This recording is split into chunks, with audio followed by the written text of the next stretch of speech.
Nabanggit natin sa video lesson 2.0 ang mga ion o mga atom na may net electric charge. At ito ay dahil meron silang nadagdag o nabawas sa bilang ng kanilang mga electron. Nabanggit natin na may pattern ng mga common charge ng mga atom sa periodic table. Mula sa gawing kaliwa, tumataas ang mga positive charge mula 1, 2, at pagkatapos laktawan ng D-block, may makikita tayong positive 3 na charge kay aluminum. Sa gawing kanan naman, magsisimula tayo sa 1- na charge mula sa group 7. Tataas ang negative charge habang gumagalaw tayo pakaliwa, 2- dito at 3- sa group 5. Nabanggit din natin ang mga valence electrons na pansamantala natin binigyan ng simpleng definition muna.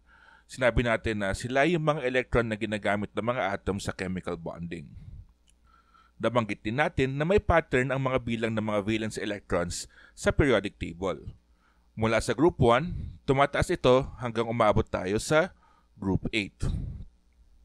Sa video lesson na ito, pag-aaralan natin kung ano ba talaga mga valence electron at bakit nga ba may pattern ang charges sa ating periodic table.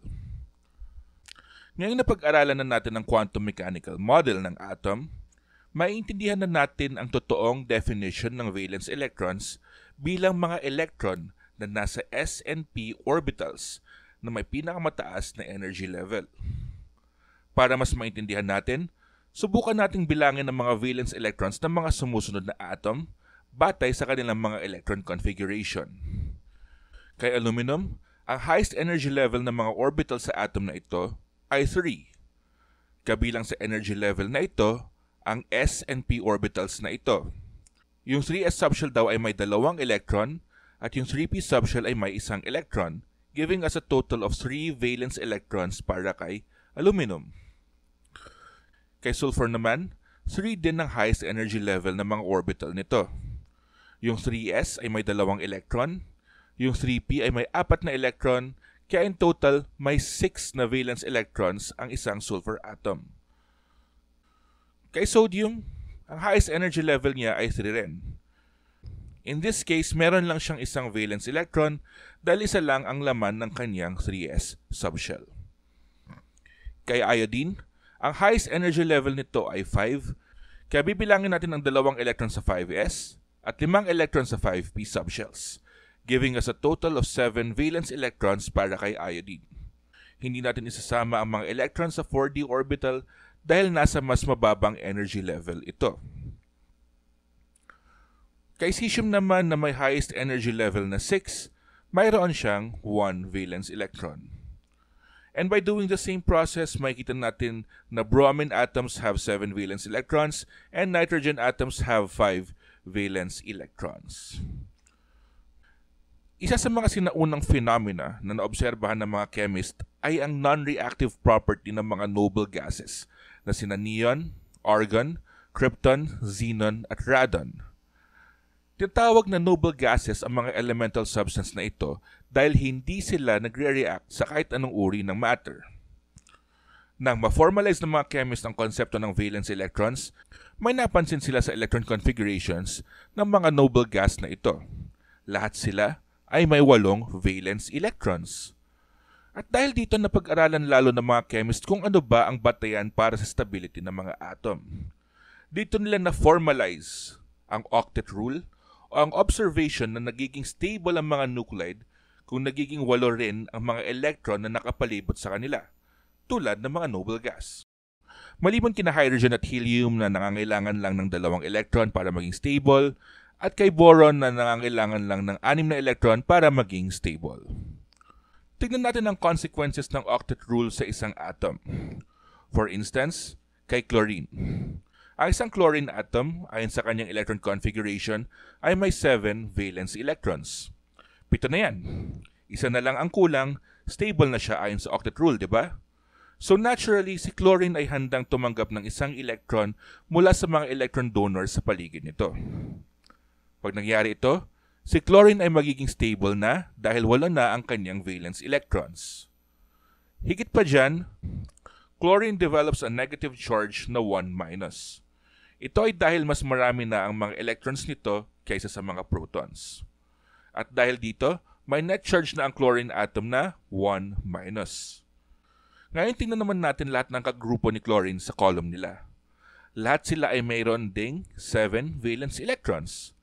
Katulad ng kagrupo nilang si chlorine, lahat sila ay may tendency na kumuha ng isang electron mula sa mga malapit na electron donors sa paligid nila. And in effect, lahat sila ay nagkakaroon ng common charge na 1-. Tingnan naman natin ang sulfur atom na may 6 na valence electrons. Sa kasong ito naman, 2 lang ang kulang para maging stable siya ayon sa octet rule. So naturally, si sulfur ay handang tumanggap ng 2 electron mula sa mga electron donors sa paligid nito. Through this, magkakaroon siya ng 8 electron that would make it stable. At dahil din doon, sulfur will have a net charge of 2- dahil sa 2 extra negative charge na tinanggap niya. And with that, tignan din natin yung mga kagrupo ni sulfur. Lahat sila ay mayroon ding 6 valence electrons. Tulad ng kagrupo nilang sa sulfur, lahat sila ay may tendency na kumuha ng 2 electrons mula sa malapit na electron donors sa paligid nila. And in effect, lahat sila ay nagkakaroon ng common charge na 2-. So ngayon ay ipakita na natin kung bakit 1- ang common charge sa group 7 at 2- naman ang sa katabi nilang group 6. Nabubuo na yung pattern natin na kung saan 3- ang inaasahan nating common charge para sa group 5. Ngayon, kayo na ang bahala mag-figure out kung bakit 3- ang common charge ng nitrogen at phosphorus ha. Same approach lang sa ginawa natin kanina. Sa ngayon, lipat naman tayo sa kabila sa group 1 elements. For instance, narito si potassium with 1 valence electron. Isa lang ang kanyang valence electron. Kung gagayahin natin ang nangyari sa chlorine at sulfur kanina, marami-raming electron ang kakailanganin nitong kainin para maging stable. It would have to accept 7 electrons from nearby electron donors sa kanyang paligid, making it develop a 7- charge with the octet na nabuo sa kanya. Yun ay kung susundin natin yung nangyari kay na chlorine, sulfur, tsaka group 6 at 7. Pero wait, kung titignan natin ng mabuti yung subshells bago yung 4s1 valence shell ni potassium, meron tayong 3s2 at 3p6 subshells dito. Di ba isang complete set of octet yan? 2 plus 6 electrons is 8, di ba?